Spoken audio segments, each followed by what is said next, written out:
All right, guys, Michael Jacobczak here, and coming up next, we're going to be talking about the February update with the numbers. Coming up next, stay tuned.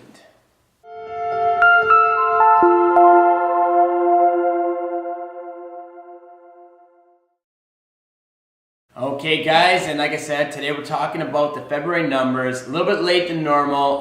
For those who didn't know, I had a cameo on Big Brother Canada, which is airing on Global right now. So if you haven't seen me on there, you can check it out.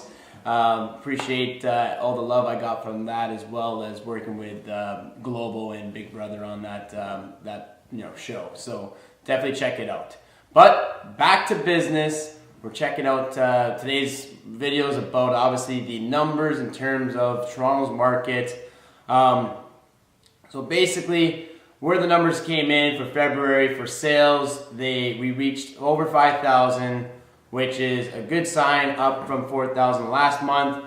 Active listings, we hit over 13,000, which to me, like I said, this is a good indication of obviously sellers that there was a lot of drawback going into the new year with obviously stress tests and where the market is, the uncertainties. So months of inventory dropped from 2.9 to 2.6, which is another good indication of what's going on here.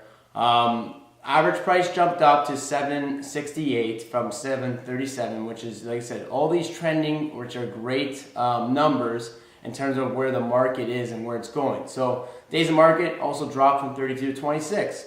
Now, the one thing that if you've been paying attention to, obviously the market and the news, see, the news loves the biggest numbers that look really negative on the market. So when we look back at February last year to this year, last year we were seeing, sales close to 8,000 compared to this year, which is just over 5.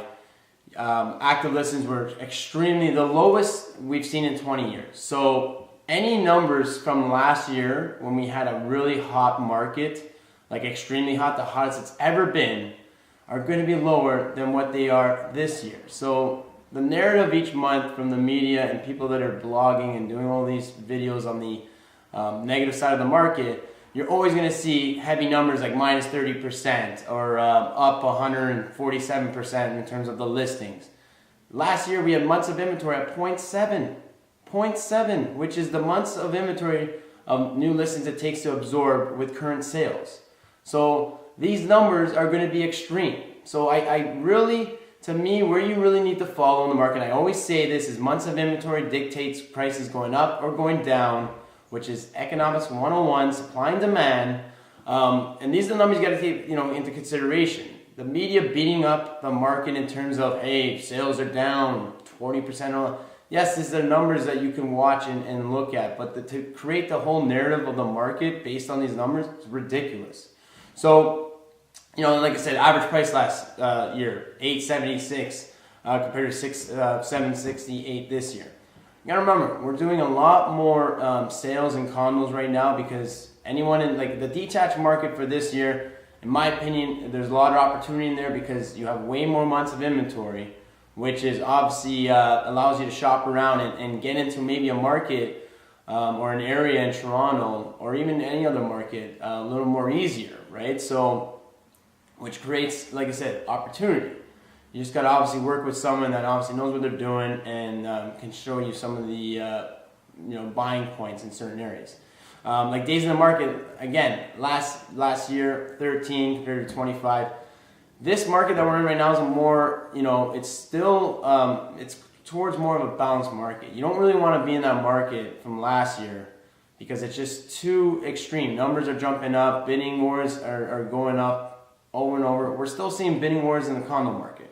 So condo market this year will continue to trend up until it gets to the threshold where it makes more sense to spend a little bit more money and get either a semi-detached townhouse and all that. So these are the numbers, guys. Don't get confused with the media and how they portray the market. Like I said, watch the inventory. It dictates what's going on. I'm very surprised that the market is kind of rebounding faster than I anticipated myself. Stay tuned for the next video, guys. Like, share, comment, and we'll catch you on the next one. Take care.